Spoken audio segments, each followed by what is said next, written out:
안녕하세요 여러분, 현규쌤입니다. 네 여러분, 이번 시간엔 우리가 7월 14일 1교시에 봤던 2021학년도 1학기 2차 지필편과 평가 한국사 해설 강의 시간입니다. 이번 시험이 좀 많이 어려웠었죠 여러분들. 네 여러분, 시험을 왜 볼까요? 시험이 단순히 여러분들을 줄 세우게 하고 등급을 나누기 위해 보는 걸까요? 아닙니다. 시험의 진짜 목적은 본인이 어떤 부분이 부족한지를 파악하기 위함이에요. 시험에 어떤 문제가 나오죠? 네, 그 학기 동안 배운 내용 중에서도 가장 핵심적이고 중요한 내용들이 문제로 변형이 되어서 나옵니다. 즉, 그 문제를 푼다는 것, 맞춘다는 거는 그 중요한 개념을 제대로 이해했다는 것이고, 그 문제를 풀지 못했다는 거는 그 개념에 대한 이해가 부족했다는 걸 알 수 있죠. 그러니까 내가 어떤 문제를 틀렸는가, 이게 여러분들 단순히 뭐 시험 끝나고 시험 잘 봤다 기분 좋아, 시험 못 봤다 기분 나빠, 요렇게 끝나시면 안 돼요. 시험이 끝나면 항상 그 시험 문제 다시 돌아보면서 내가 어떤 문제를 맞추지 못했는가, 내가 어떤 부분에서 개념에 대한 이해가 부족했는가 하는 자기 분석과 피드백이 반드시 필요합니다. 시험이 끝나고 시험지를 그대로 던져버리는 건 굉장히 나쁜 습관이에요. 그리고 이번 시간 선생님과 함께 1번 문항부터 33번 문항까지 차근차근 선생님이 이제 문제를 다시 해설해 드릴 테니까 여러분들이 전체를 다 들으셔도 되고요. 본인이 틀린 문제 혹은 맞췄더라도 찍어서 맞춘 문제, 이런 식으로 좀 이해가 안 된다거나 본인의 좀 그런 좀 개념 이해가 부족했다고 하는 부분은 이 문제를 선택적으로 들으시면서 꼭 정리하고 넘어가셔야 됩니다. 여러분 명심하세요. 그러니까 어떤 걸 들으셔야 돼? 전체를 다 들으셔도 되고, 내가 맞춘 문제 중에서도 찍어서 맞춘, 제대로 알고 맞춘 문제가 아닌 문제, 그리고 내가 제대로 이해가 안 되는 틀린 문제, 모르는 문제, 이런 것들은 꼭 강의를 듣고서 개념을 잘 이해하고 넘어가셔야 합니다. 자, 그럼 시작해 보도록 하겠습니다. 자, 1번 문제부터 보도록 하겠습니다. 자, 1번 문제가 뭐예요?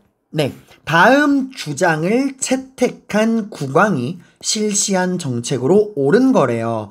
자, 항상 이제 우리 학교 내신 문제는 모든 문제가 수능 모의고사형으로 출제가 됩니다. 수능 모의고사 유형이 어떤 유형이죠? 예, 묻고자 하는 걸 직접적으로 던져주지 않아요. 항상 포장지가 씌워져 있습니다. 자료가 나타나거든요. 늘 모든 문제가 다음 자료가 나타내는 인물, 사건, 단체에 대한 내용으로 옳은 것, 옳지 않은 것, 이런 식으로 나와. 여러분이 제일 먼저 뭐 해야 돼? 그 자료가 나타내는 게 뭔지부터 파악을 해야 돼요. 자, 다음 주장이 뭘까요? 여러분들, 다음 주장을 채택한 국왕이 실시한 정책으로 옳은 거니까 일단 여러분이 할 건 뭐야? 이 주장이 뭔지부터 파악을 해야겠죠? 보겠습니다.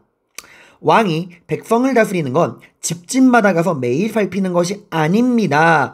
자, 그러니까 왕이 직접 모든 지방을 돌 수 없다 이거죠. 이거 어떻게 하라는 거예요? 뭘 보내라는 거죠? 지방에 왕을 대신하는 지방관, 수령을 지방에 보냄으로써 백성들을 다스려라. 즉 이제 지방에 왕의 대리인, 왕이 임명하는, 왕의 눈과 손이 되어주는 수령을 보내라 라고 이야기를 하는 거예요. 지방관 파견을 이야기하는 거죠. 자, 거기다가 두 번째, 불교는 자기 자신을 닦는 근본이요, 유교는 나라를 다스리는 근원이니. 자, 지금 이게 뭐예요? 불교랑 유교의 역할을 구분하고 있죠. 불교는 수신, 자신 몸을 닦는 그런 거고, 유교는 치국, 나라를 다스리는 거래요. 그러니까 자신을 다스리는 수신을 하는 이 불교는 다음 생을 위한 바탕이 되고, 나라를 다스리는 이 치국의 유교는 오늘날의 인플리다. 자, 이건 뭐예요? 이건 여러분, 불교랑 유교를 지금 누가 우월하다 이렇게 우열을 따지는 건가요? 그런 게 아닙니다. 불교와 유교의 역할을 구분하는 거예요. 불교랑 유교는 다른 것이다. 불교는 머리한 것, 몸을 닦는 수신, 유교는 치국, 나라를 다스리는 논리다. 이 둘을 구분해서 분리해야 한다 라고 이야기를 하는 거예요. 자, 수령을 파견해라, 불교와 유교의 역할을 구분해라. 이게 뭐죠 여러분들? 이게 바로 최승로가 발표한 시무 28조입니다. 최승로가 발표했죠. 자, 그럼 이런 최승로의 시무 28조가 발표된, 그리고 이걸 정책으로 채택한 왕이 누구예요? 그죠, 성종이죠, 성종. 즉, 이 문제는 이 최승로가 발표한 시무 28조를 통해서 이 시무 28조가 채택된 성종, 이 성종이 실시한 정책으로 옳은 거를 고르라는 거야. 결국 성종의 업적으로 올바른 걸 고르라는 문제입니다. 그게 이런 식으로 포장이 된 거죠. 이 시무 28조는 굉장히 중요한 자료니까 여러분들이 수령 파견, 불교와 유교의 역할 구분 이런 것들은 꼭 알아두세요. 자, 보겠습니다. 보기 1번. 과거제를 도입하여 신진 관료를 선발했다. 자, 여러분. 과거제를 도입한 왕이 누굽니까? 바로 우리나라에서 처음으로 과거제를 도입하나? 광종이었죠. 노비안건법, 과거제 등을 통해서 호족 세력들을 찍어 누르고 왕권을 강화했던 광종이죠. 광종. 성종 전에 있었던 왕이죠. 틀린 거고요. 국자감에 양현고를 두어 유학을 장려했다. 이 왕이 누구죠, 여러분들? 바로 예종입니다. 이때 여러분들 사학 12도라 그래가지고 사학이 굉장히 융성했어요, 고려에서. 그래서 이 예종이란 왕이 국가의 학교, 이거 사학, 오늘 아침에 사립학교, 사교육이 너무 성장을 하니까 이 공교육을 살리겠다 해서 국자감, 국가가 만든 학교인 국립학교인 국자감을 부흥시키기 위해서 장학재단인 양현고를 두었죠. 이 외에도 칠제라고 하는 전문 강의를 두면서 이런 국자감, 국학, 이제 국립교육, 공교육을 살리려고 노력했던 왕이죠, 예종. 이 양현고랑 칠제 알아두세요. 양현고와 칠제 등을 설치해서 양현고는 장학재단, 칠제는 전문 강의 이런 것들을 통해서 여기다 쓰면 좀 그렇네요. 이런 것들을 통해서 뭘 살리겠다? 공교육, 국자감을 살리겠다 이거죠. 사립에 밀리고 있는, 사교육에 밀리고 있는 공교육, 국자감을 살리겠다는 거죠. 자, 그리고 3번. 전국에 12목을 설치하여 지방관을 파견했다. 이게 최승도 시무 28조 핵심이죠. 여기 수령을 보내라. 그래서 이걸 이제 성종이, 최승도의 시무 28조를 성종이 받아들인 다음에 실제로 전국에 12목을 설치하고 여기에 지방관을 파견했죠. 모든 지방의 지방관을 파견한 건 아닙니다. 아직 고려는 태조 왕건 이래로 호족 연합정권, 지방에 있는 이 호족들의 세력이 너무 강성하다 보니까 아직까지 모든 지방의 모든 군현에 지방관을 파견하지는 못해요. 일부 지방, 처음에 12목으로 시작했다가 이제 나중에 점차 늘려나가긴 하지만 고려 시대에는 국가가 파견하는 지방관이 파견되는 주군 주현보다 지방관이 파견되지 않고 지방자치적인 세력인 향리들이 다스리는 속군 속현의 숫자가 더 많습니다. 이게 언제 돼서 이제 전국의 지방관이 파견되죠? 네, 조선시대 가서야 모든 군현에 왕이 임명한 지방관이 파견되고 속군 속현이 사라지고 모든 군현이 주군 주현이 되죠. 아무튼 이 최승로의 시무 28조 이거를 채택해서 12목에 지방관을 파견한 게 바로 성종이죠. 이 이후로 점차 늘려나가지만 고려는 모든 지방의 지방관을 파견하지는 못했다. 지방관이 파견되지 않았던 속군 속현이 더 많았다. 라는 거, 이거 나중에 조선의 지방제도랑도 비교해 봐라두세요. 자, 그리고 호족 세력을 견제하고자 기인제도를 도입하였다. 이게 뭐죠, 여러분들? 이게 태조 왕건이 시행한 정책이죠. 자, 지방 세력을 견제하는 건 여러분들 신라시대에 뭐가 있었죠? 네, 상수리 제도라 그래가지고 유령 지방 세력들의 자식들을 중앙으로 유학생이란 명목하에 인질로 불러들이는 상수리 제도가 있었고요. 이게 이제 고려로 넘어오면 이제 태조 왕건이 고려를 건국하는 과정에서 후삼국의 분열기를 극복하고 통일은 하지만 여전히 후삼국 시대 150년 동안 지방 각지의 세력을 장악했던, 지방에서 왕처럼 군림하던 스스로를 성주랑 장군이라 부르던 호족 세력들, 그 호족 세력들이 여전히 막강하단 말이야. 그래서 어떻게 했죠? 이 호족들을 통합하기 위해서 당근과 채찍을 동시에 휘둘렸죠, 여러분들. 호족 통합 정책, 당근으로 준 게 뭐죠? 왕시성을 내려주고, 그죠? 토지를 나눠주고 이런 식으로 했지만 동시에 잘 주기만 한 거 아니었죠. 왕건이 했던 호족 정책이 뭐예요? 이거 잠깐 정리해볼까요? 호족 통합 정책.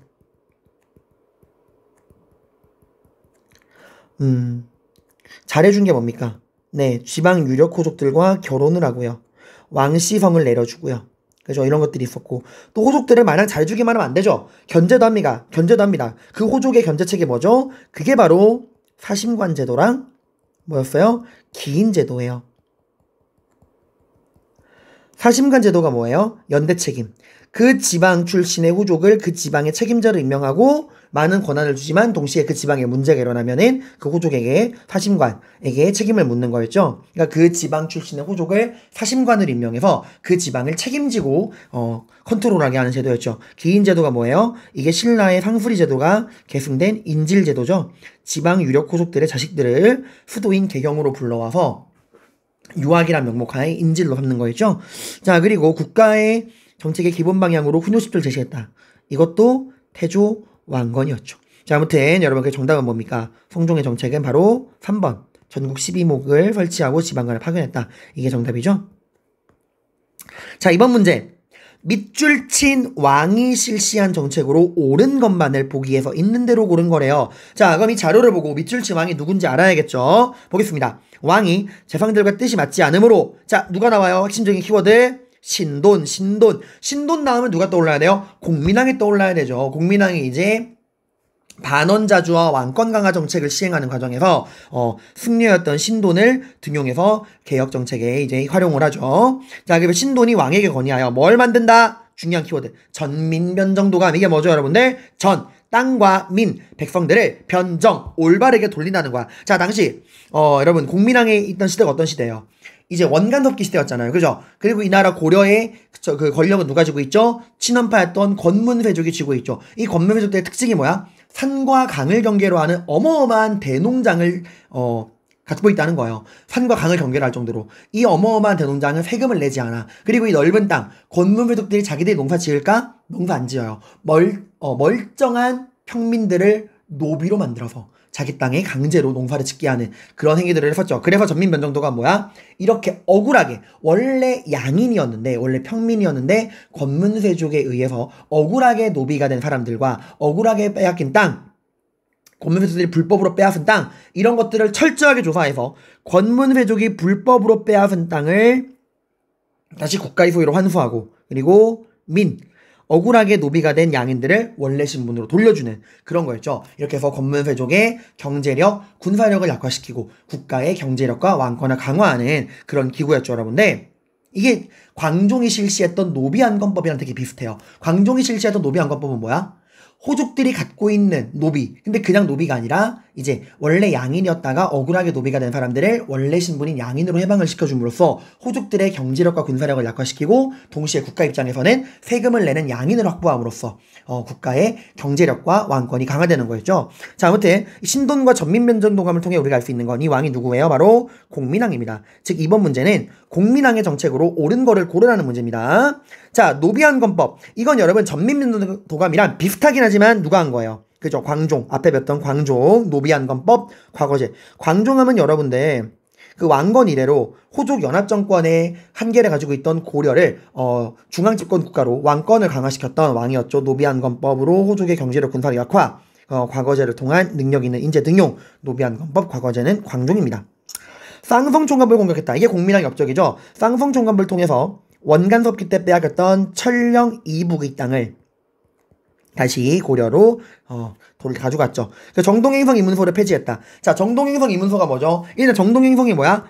정벌한다. 어디를? 동쪽이 어디예요? 일본이거든요. 일본을 정벌하기 위한 기구였죠. 어제 원나라가 일본까지 정벌하겠다 이랬는데 이 일본 정벌은 실패했죠. 가미가제라 부르는, 일본 애들이 신풍이라고 부르는 가미가제로 인해, 태풍으로 인해서 실패합니다. 하지만 일본 정벌이 실패한 이후에도 이 일본 정벌을 위해 만들었던 정동행성은 여전히 고려 땅에 남아 고려의 내정 간섭 기구가 돼요. 그 정동행성 이문소, 이거를 폐지함으로써 이제 반원자주의 그런 기치를 내세웠죠. 쌍성총관부 공격, 정동행성 이문소 폐지, 대표적인 공민왕의 정책이었죠.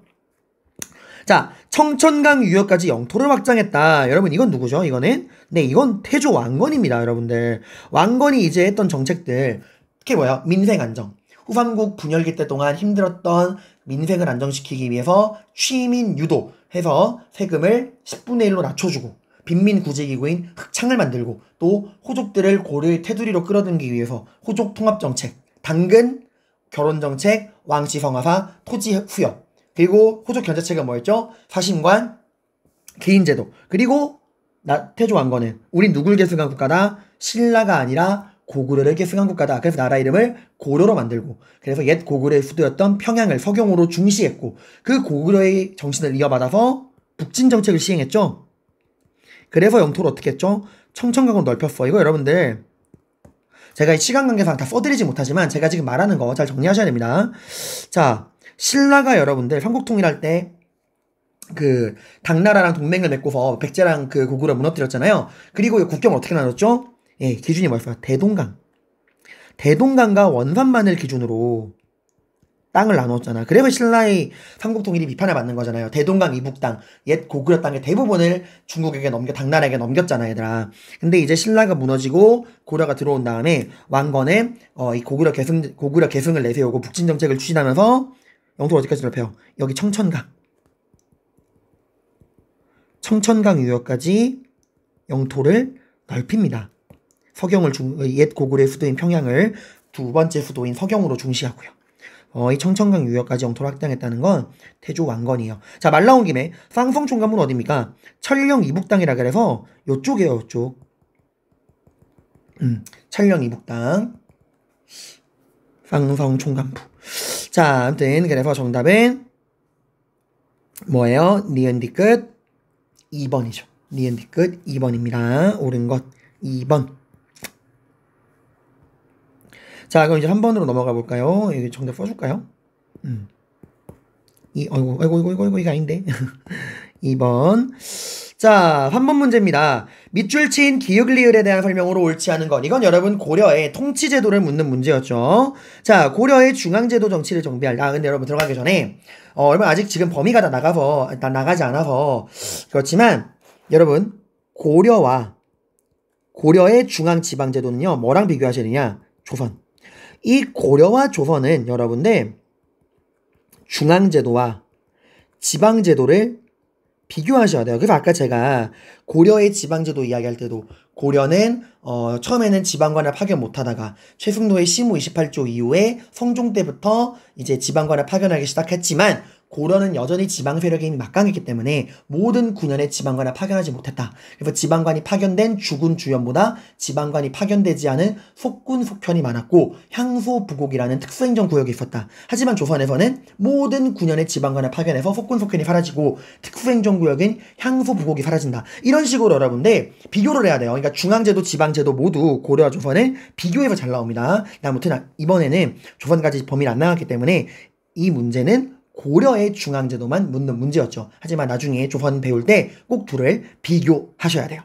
자, 아무튼 당의 삼성육부와 송나라의 제도를 받아들여서 고려의 실정에 맞게 고쳐 자, 중서문화성과 상서성의 이성육부제로 운영했대요.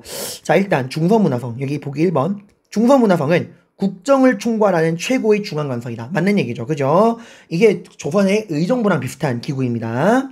자, 그리고 중서문화성에서 중요한 국가의 정책을 심의하고 결정하는 최고 총괄기구라면 머리 역할을 하는 기구라면 그 머리가 내린 결정을 실행에 옮겨주는 손발이 필요하겠죠. 그 손발이 뭐예요? 바로 상서성입니다. 상서성에서 육부를 통해서 실제 그 정책의 집행을 담당했죠. 그죠? 이게 조선의 육조랑 비슷한 겁니다.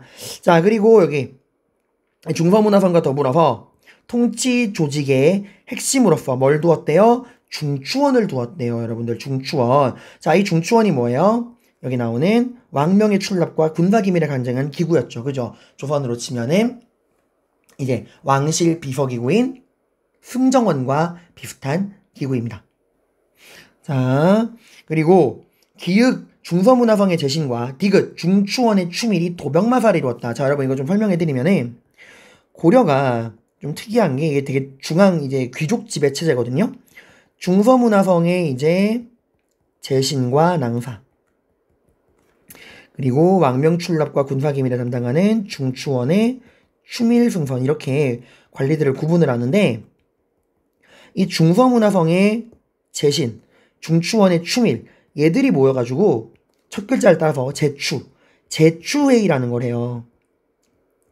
그리고 이 멤버들이 도병마사랑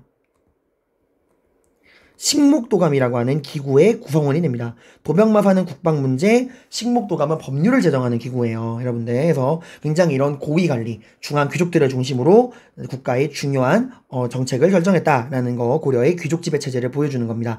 중서문화성의 재신, 중추원의 추밀이 도병마사랑 식목도감을 구성했다라는 거. 자, 그리고 감찰기구인 어사대. 자, 어사대의 관원들은 디귿의 승선과 함께 대간으로 불렸다. 여러분 틀린 겁니다. 이 어사대는요. 어사대는 언론기구예요. 조선시대 판파랑 비슷합니다. 이 어사대는 중추원의 승선이 아니라 중서문화성의 낭사와 어사대가 함께 모여서 대간이라고 하는 언론기구로 불렸어요. 그러니까 디귿의 승선이 아니라 뭐예요? 기역의 낭사와 리을의 어사대 관원들이 대간으로 불렸다라고 해서 틀린 겁니다. 여기 선사, 고려시대의 선사는 회계기구지만 조선의 선사는 언론기구입니다. 여러분들. 근데 옳지 않은 것은 5번이죠. 5번. 자, 4번 문제. 가시기에 있었던 사실로 옳은 것만을 고르래요. 자, 여러분, 강조의 정변. 이게 뭐죠, 여러분들? 네, 고려 초창기 때 여러분들 거란족의 침입이 있었죠. 그죠? 거란족이 만든 요 나라, 여러분들. 그 거란족이 만든 요 나라가 2차 침입, 고려를 두 번째로 초대하던 2차 침입의 원인이 된 게 바로 강조의 정변이에요. 이 강조라는 신하가, 천추태후가 국정을 농단한다라 그래가지고 난을 일으키거든요. 이걸 비밀로 이제 거란이 쳐들어옵니다. 자, 그럼 정리해볼까요? 고려의 대외관계. 거란족이 만든 요 나라랑 고려는 대립합니다. 왜 대립했죠? 거란족이 만든 요 나라가 누굴 멸망시켰어요? 고려가 얘들아, 일단 고려 누굴 계승한 국가야? 고구려를 계승한 국가지. 근데 고려가 만들어진 당시에 북방지방에 누가 있었죠? 마찬가지로 함께 고구려를 계승했다고 하던 고려의 형제 국가인 발해가 있었어. 그 발해를 이 거란족, 요 나라가 멸망시켰단 말이야. 그래서 이 발해의 유민들이 고려로 넘어왔죠. 그래서 이 태조 왕건은 우리는 고구려의 후예고 우리의 형제 국가인 발해를 멸망시킨 저 거란족과는 친하게 지낼 수 없다. 그래서 이제 거란족이 낙타를 보낸 거를 그 개성의 만부교에 묶어서 굶어 죽이기도 하고 그랬잖아. 그때 이후로 되게 이렇게 대립을 많이 했었죠. 근데 이제 거란은 송나라가 주요 목적지인데 송나라를 치기 전에 후방에 있는 고려를 안정시켜야 한단 말이야. 이제 송나라랑 전쟁을 할 때 고려가 자신들을 적대하는 고려가 후방을 치면은 송나라랑 마음 놓고 전쟁을 못 하잖아요. 그래서 거란족이 1차 침입을 해오죠. 이때 서희가, 외교의 달인 서희가 외교담판을 통해서 거란은 우리 고려가 목적이 아니다. 송나라랑 싸우는 게 목적이고 우리 고려가 송나라와의 관계를 끊고 거란과 친하게 지낸다는 확신만 심어주면 우리랑 굳이 싸우려고 하지 않을 것이다. 이래서 서희가 외교담판을 통해서 오히려 강동육주를 획득하죠. 거기 어디예요? 네, 여기 이쪽. 여기가 강동육주죠. 이걸 얻은 명분이 뭐야? 우리도 너희랑 친하게 지내고 싶은데 이 압록강 유역의 여진족들이 너희와 우리의 관계를 가로막고 있다. 그러니까 여기 있는 여진족들을 쫓아내주고 여기 땅을 우리에게 넘겨주면 우리 너랑 친하게 지낼게. 이래서 강동육주를 획득을 했죠.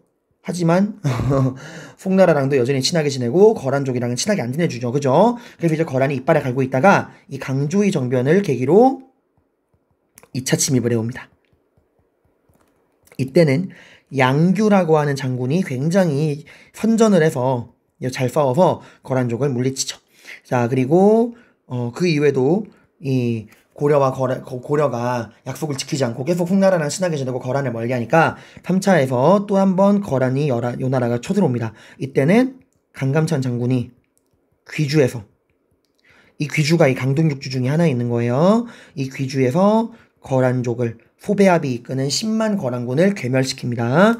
자, 그리고 이후에 고려는 이후로도 거란족의 침입을 막기 위해서 국경지방에 천리장성을 쌓고 수도인 개성에는 나성을 쌓죠. 이 천리장성은 여러분 고구려 때 연개소문이 요동지방에 만든 천리장성과 이 요동지방에 만든 천리장성, 그리고 지금 고려 이 거란족의 침입 3차 침입 이후에 이 압록강 유역에 쌓은 천리장성, 이렇게 고려의 국경지방에 만든, 이거 구분하셔야 돼요. 고구려 때 연개소문이 만든 요동의 천리장성과 이 고려가 3차 침입 이후에 압록강과 이 고려의 국경선에 만든 고려의 천리장성은 구분하셔야 됩니다. 자, 그리고 여기 별무반 편성, 이건 언제입니까? 네, 이건 숙종 때죠, 여러분들. 고려 숙종. 이때 이제 누구랑 싸우기 위해? 여진족과 싸우기 위해서 기마병이 중심이 된 별무반을 윤관을 통해서 편성을 합니다. 그리고 이 별무반을 편성한 이후에 윤관이 여진족의 근거지인 동북지방을 정벌하고 동북구성을 건설을 하죠. 자, 그래서 가에 있는 건 뭐예요, 여러분들? 봅시다. 외교담판으로 강동육주 획득한 거. 이거는 가 이전이에요, 여러분들. 틀린 거죠.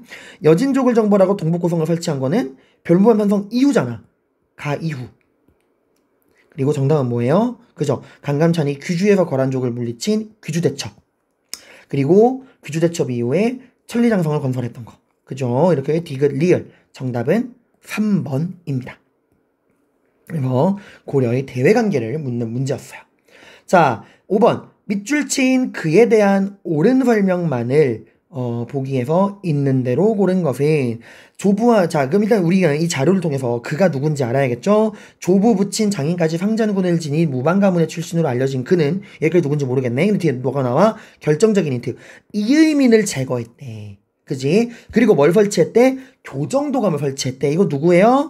그죠? 이거 최충원이죠. 최충원. 최씨 정권을 이끌었던 최씨 무신 정권을 열게 됐던 최충원입니다. 최충원에 대한 옳은 설명이에요. 노비들이 모이한 만적의 난을 진압했다. 그죠? 이 만적이 최충원의 사노비였잖아. 만적이 신분의 방으로 왕후장상의 시가 따로 있느냐 해서 노비들의 난을 준비했다가 진압당했죠. 그리고 최충원 이의민을 제거한 다음에 처음에는 착한 코스프레를 해요. 봉사십조라는 사회개혁안을 올렸지만 실질적인 개혁을 하지 않았죠. 오히려 진주지방에 대농장을 건설하고 밀란을 가혹하게 진압하고 그렇게 했었죠. 다만 여러분 최충원은 이의민을 진압을 한 다음에 최씨 무신정권을 열어. 이게 무슨 말이냐면 얘들아 우리 무신정권 봐봐. 무신정권은 좀 구분을 해야 돼요.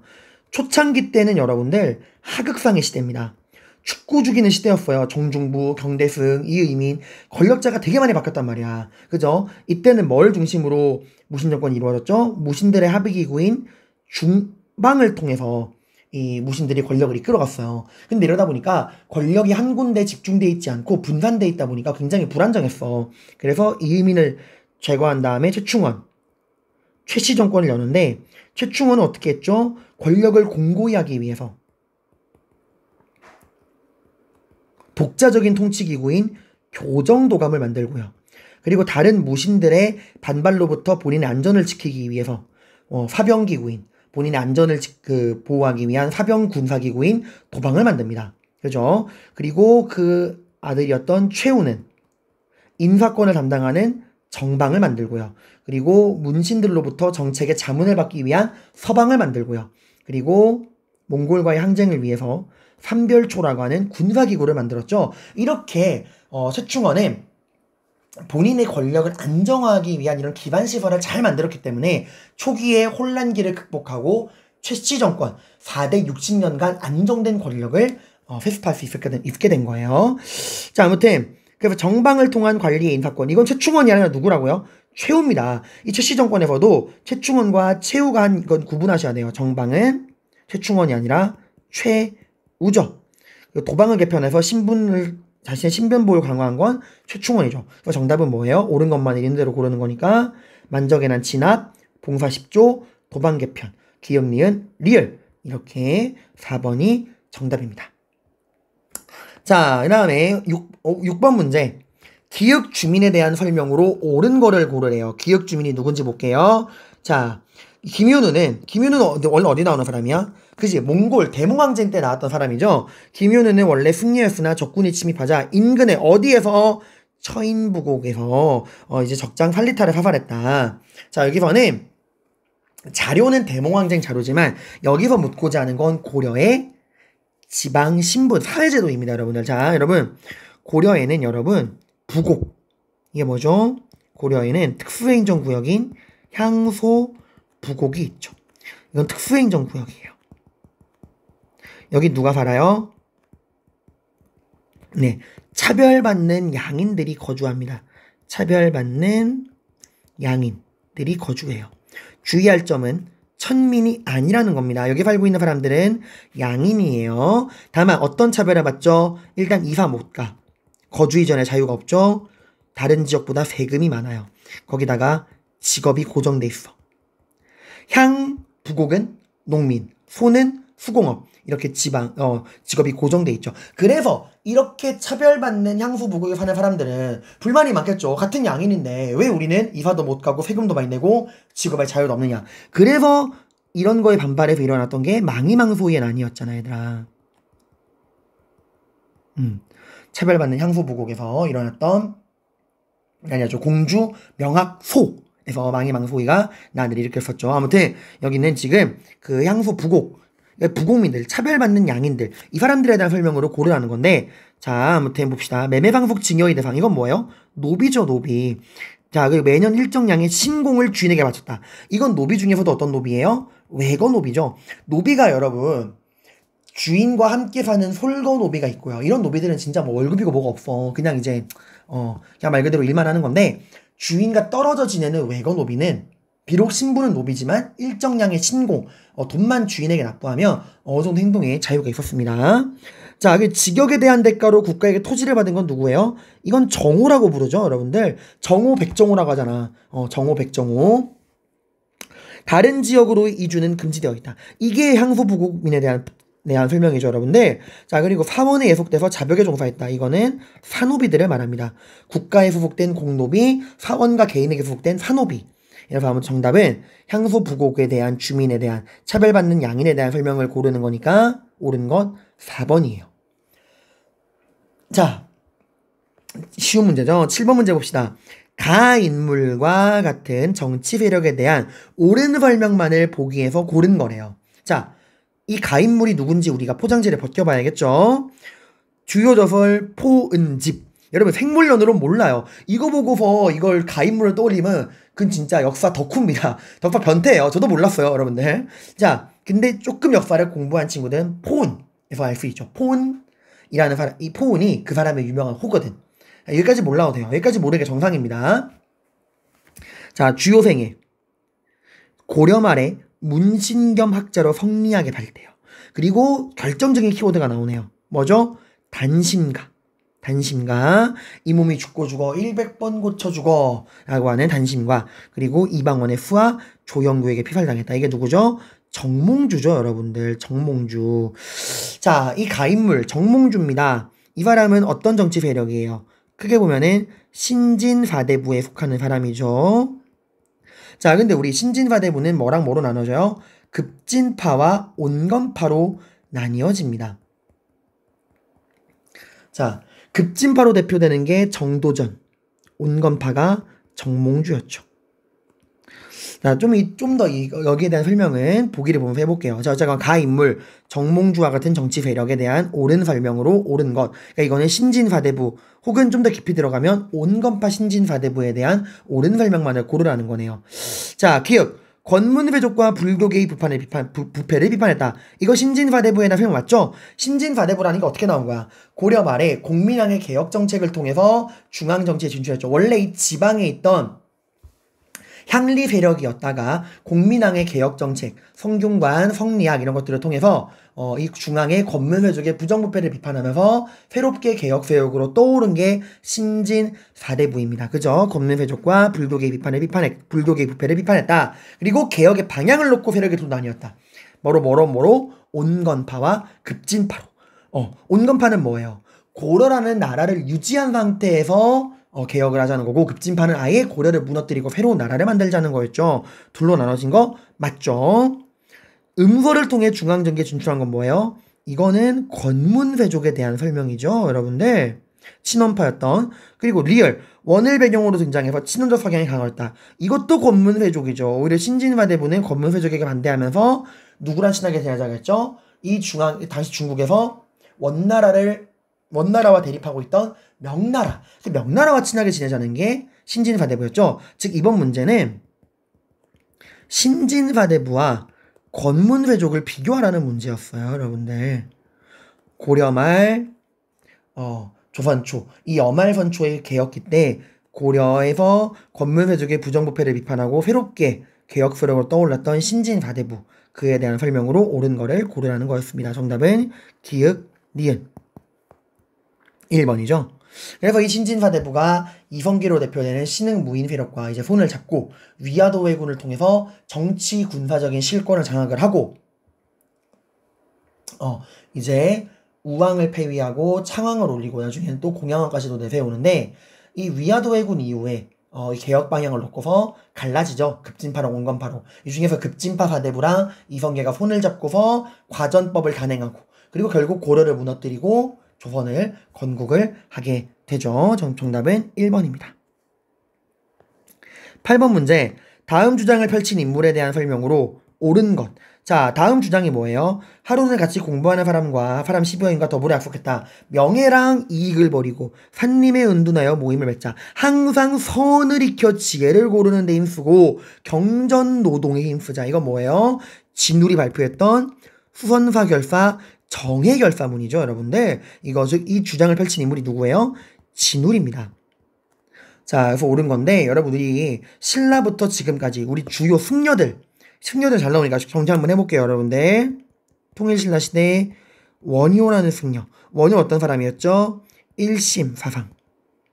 모든 건 한마음에서 비롯되니 싸우지 말고 화해하자. 화쟁사상. 이래가지고 일심화쟁을 통해서 불교의 그런 종파 간의 대립을 완화하려고 했죠. 그리고 아미타 신앙을 통해서 누구든지 나무 아미타불만 외치면은 극락으로 갈 수 있다 해서 이 아미타 신앙을 통해서 불교 대중화 내세를 이야기를 했죠. 그리고 원효의 절친이었던 의상은 화엄사상을 이야기했죠. 일즉다 다지길.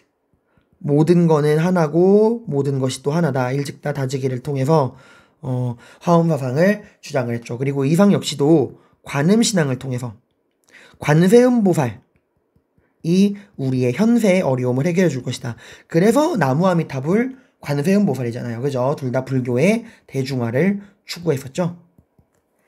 그리고 고려시대 의천. 의천은 여러분들 뭘 만들었죠? 천태종을 개창합니다. 그래서 뭘 하고 싶은 거야, 이 사람은? 교종을 중심으로 선종을 통합하려고 그랬어요. 그죠? 이걸 우리가 뭐라 그래? 교관겸수라 그러죠. 그 외에도 의천은 초조대장경을 간행을 했죠. 자, 그리고 무신집권기 때 진울이라는 승려가 조계종을 부흥을 시킵니다. 이 조계종은 선종을 중심으로 교종을 통합하려는 거였죠. 그래서 도노점수, 도노 깨닫고 나서 점수 수행을 해야 한다. 그리고 정해쌍수, 정해쌍수, 정 명상과 해 지혜를 쌍수 함께 닦아야 한다라는 거였죠. 이렇게 원효, 의상, 의천, 진울 이 정도 개념은 여러분들이 잡아두셔야 됩니다. 자, 그래서 1번 지금 우린 여기서는 결국엔 진울에 대한 설명을 고르는 건데 불경을 수집해서 초조대장경 간행한 건 누구예요? 의천이죠. 교종의 입장에서 선종을 통합하고자 노력했다. 이것도 의천이죠. 교관겸수, 천태종. 관음신앙으로 불교의 대중화에 기여했다. 이거는 의상이죠. 의상, 관음신앙. 현세의 관세음 부처님이 우리를 구원해 줄 것이다. 자, 그다음 화쟁사상을 통해서 종파 간의 대립을 완화한 건 누구예요? 원효, 아미타신앙, 화쟁사상, 일심사상. 그리고 5번 정해쌍수를 통해서 선종과 교학을 함께 수행할 걸 강조했다. 이게 진울에 대한 설명이죠. 정답은 5번입니다.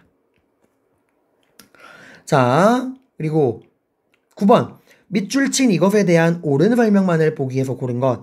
이게 뭘까요? 볼게요. 이것은 누가 김부식이 왕명을 따라 편찬한 것으로 여기서만 봐도 여러분 아셔야 되는데 좀 더 볼게요. 중국의 서마천이 지은 역사책을 따라서 기전체, 인물 중심의 열전 이런 식으로.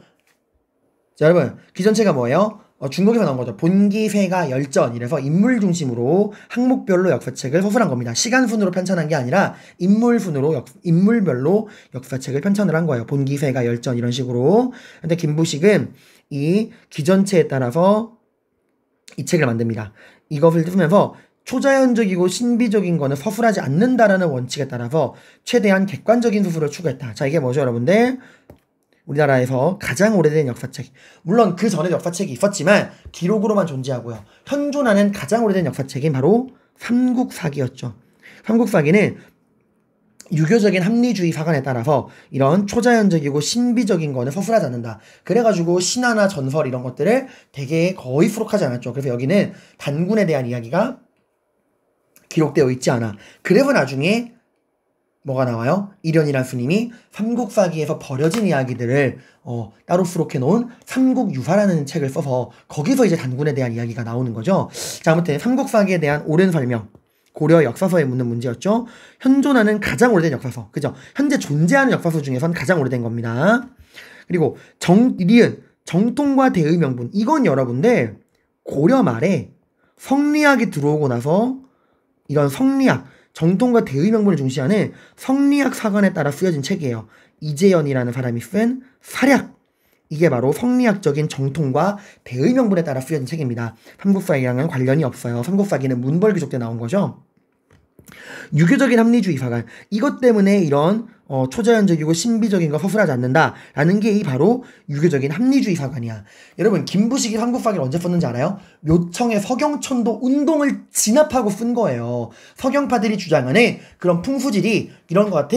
그런 것들은 올바르지 않다. 우리 문벌귀족, 우리 개경파 문벌귀족은 옳다. 우리의 유교사관이 옳다. 라고 그들의 행동을 합리화하기에 만든 거야. 그러다 보니까 자연히 더 이런 신비적인 약간 미신적인 요소들은 더욱더 멀리한 거예요. 묘청의 서경천도 운동을 진압하고서 본인들의 개경파 문벌귀족을 정당화하기 위해 만든 책이기 때문에 그래요. 자, 그래서 최초로 단구만검을 민족의 시조로 내세웠다. 이거는 원간섭기 때 이련이라는 스님이 쓴 삼국유사. 그리고 마찬가지로 원간섭기 때 이순효라는 사람이 쓴 제왕운기. 제왕운기. 아이고 글씨가 왜 이러죠?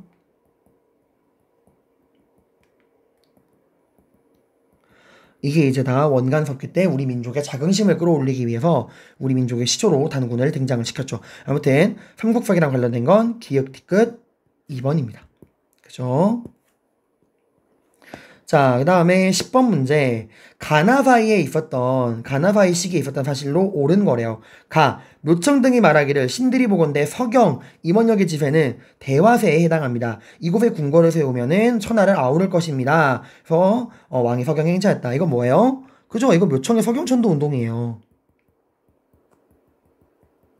서경으로 수도를 옮기고 칭제 건원. 황제를 칭하고 연호를 세우고 금국을 정벌하자 라고 했던 거죠. 나는 뭐예요?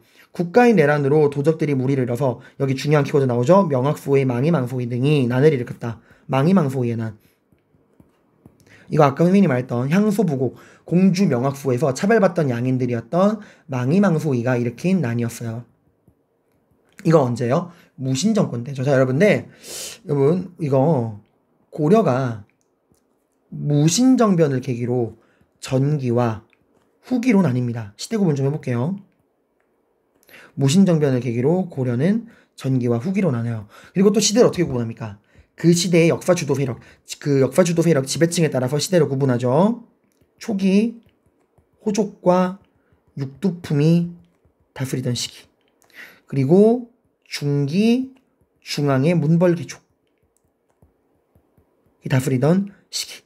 그러다가 이 문벌귀족들이 음서, 공음전, 중첩혼 등을 통해서 권력을 독점하다가 이 문벌귀족들 간의 내부 모순으로 발생했던 게 뭐예요? 이자겸의 난, 묘청의 서경천도 운동 같은 게 있었죠. 그럼에도 문벌귀족의 내부 분열, 그런 권력 독점이 해소되지 않아서 결국 무신정권을 통해서 무너집니다. 그리고 무신집권기. 그러다가 이제 무신집권기가 이어지다가 이제 결국에는 원나라에 의해서 결국 이 무신정권이 무너지게 되고 원간섭기가 시작되면서 권력이 누구에게 넘어가요? 친원파였던 권문회족에게 넘어가고, 그러다가 이제 이걸 개혁해보겠다고 지방에서 누가 등장해? 신진사대부가 등장을 하죠. 그래서 이 권문회족과 신진사대부의 대립, 그리고 당시 홍건적과 왜구의 침입으로 성장했던 이성계를 대표로 하는 신흥무인, 그들이 결국에 연합을 하고, 이 신진사대부 중에서도 온건 급진파 중에서 급진파 신진사대부랑 신흥무인 세력이 손잡고 만든 나라가 바로 뭐예요? 조선이잖아요. 그죠, 여러분들? 자, 아무튼 그래서 이 망이망소의 난은 무신집권기 때 있었던 일이죠. 그러니까 이 사이에 있었던 일을 지금 골라보라는 거야. 자, 보겠습니다. 금나라의 군신관계 요구를 수용했다. 이게 여러분 언제 있었던 일이에요? 이게 바로 문벌귀족의 대표였던 이자겸이 금나라의 이런 4대 요구를 받아들였죠. 그래가지고 이거에 반발해서 일어난 게 나중에 묘청의 서경천도 운동이잖아. 우리가 왜 저 오랑캐 여진족들이 만든 금나라의 고개를 숙여야 되느냐 하고 나왔던 거잖아. 그러니까 이거는 가 이전에 있었던 일이죠. 이게 묘청의 서경천도 운동의 주요 원인 중에 하나잖아요. 이자겸이 척준경관계 반란을 일으켰다. 이것도 이자겸의 난 가 이전이잖아. 묘청의 서경천도는 다 이전에 있었던 일이에요. 그러니까 이자겸이 권력을 잡고 금나라의 4대 요구를 받아들이고, 그러다가 척준경과 반란을 일으키고 궁궐은 불타고, 이런 상황에서 오랑캐에게 여진족이 만든 금나라에게 사대하고 이자겸의 난으로 궁궐이 불타고 이런 상황에서 묘청이 이제 서경파를 대표하는 묘청이 나라가 이 모양 이 꼴인 거는 수도가 개경이라서 그렇다. 개경의 운세는 다 했다. 옛 고구려의 기상이 살아 숨쉬는 우리의 근거지인 서경으로 수도를 옮겨서 칭제 건원 금국 정벌 나라를 새롭게 하자 하고 했던 거잖아. 그러니까 다 이전에 있었던 일이에요. 외침을 극복하고자 8만 대장경을 조판했다. 여러분 이거는 나 이후입니다. 이 망이망소의 난이요. 무신집권기 중에서도 그 정중부 그러니까 초기 무신정권 있죠. 그 중방으로 대표되는 혼란기 있잖아요. 정중부, 경대순, 이의민 이렇게 막 권력이 막 안정되지 못하고 혼란했던 시기. 그때 일어났던 난이야. 그러다가 이제 나중에 최씨 정권, 최충원이 이제 최씨 무신정권을 딱 수립을 하고 안정기에 들어서잖아요. 그 이후에 원나라가 쳐들어오잖아 얘들아. 그러니까 이 원나라가 쳐들어온 거는 망이망소의 난 한참 이후입니다. 나 이후에요. 그때 이제 원나라의 침입으로부터 부처님의 힘으로 나라를 지키겠다고 그 대몽황쟁 시기에 만들어진 게 8만 대정경이잖아요. 그리고 대몽황쟁이 시작된 게 몽골 사신의 조고여가 국경지방에서 피살된 거. 이것도 다 나 이후에요, 여러분들. 그러니까 망이망소의 난은 그 무신정권 초창기 정중부 때 있었던 일이고 나중에 최충원이 최씨 무신정권을 설립한 이후에 몽골과의 대몽황쟁이 시작된다라는 그 시대 흐름을 익혀놓으면은 또 쉽게 풀 수 있죠. 정답은 그래서 뭐예요? 요거죠, 여러분들. 이 정중부 등이 많은 무신을 제거하고 왕을 교체했다. 이게 바로 무신정변이잖아. 그죠? 그리고 이 무신정권기 때 초창기 일어났던 게 망이망소의 난이고, 그러니까 묘청의 서경천도 운동과 망이망소의 난 사이에 있던 게 바로, 그죠? 이 무신정변이야, 무신정변. 여기 무신정변. 그래서 정답은 5번이죠. 자, 이렇게 해서 여러분들 1번부터 10번까지 전근대 문제에 관한 해설을 모두 마쳤습니다. 전근대 문제 해설했고요. 이제 우리 곧 이어서 근현대 편으로 찾아뵙도록 하겠습니다. 고생하셨습니다. 여러분들 10번 문제 이해하시죠? 이 고려의 전체적인 시대를 묻는 문제였어요. 여러분들 묘청의 서경천도 운동과 망이망소의 난 사이에 있던 게 무신정변이다라는 거. 그러니까 이자겸의 난, 그러니까 문벌귀족기에 있었던 이자겸의 난, 묘청의 서경천도 운동, 무신정변, 무신집권기 때 있었던 초창기 하극상의 시대, 망이망소의 난, 이런 것들 여러분들이 흐름을 익혀놓으시면 되는 문제였어요. 고생 많으셨습니다.